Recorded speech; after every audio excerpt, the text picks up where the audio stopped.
ঘুমন্ত অবস্থায় শাকিব খানের গোপনাঙ্গ কেটে ফেলেছেন স্ত্রী।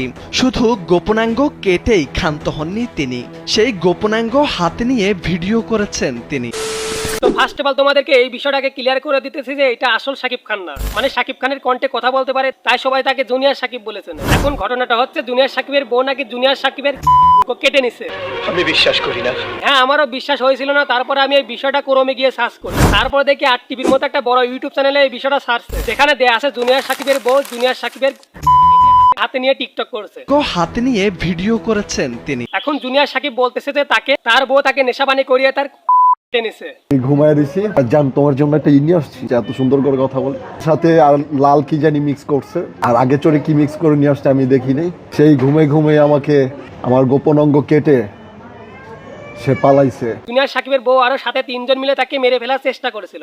খান মাসুদের ভাতিজা ইমন খান, ওয়াইশা আর শাওন গাজী, এই তিনজনে মিলে আমাকে মেরে ফেলার প্ল্যানিং করছে ভাই। গোপন অঙ্গ কেটে ওর সাথে করে নিয়ে গেছে। মানে ভাই, মানুষ কতবার খারাপ হলে তার নিজের স্বামীর গোপন অঙ্গ কাটতে পারে, আবার সেই অঙ্গ নিয়ে হাতে টিকটক করছে। বোকাচোদা। তো আজকের ভিডিওটা পর্যন্ত। ভিডিও কেমন লাগলো কমেন্টে জানান। যদি ভিডিওটা ভালো লাগে অবশ্যই লাইক, কমেন্ট, শেয়ার এবং সাবস্ক্রাইব করবেন।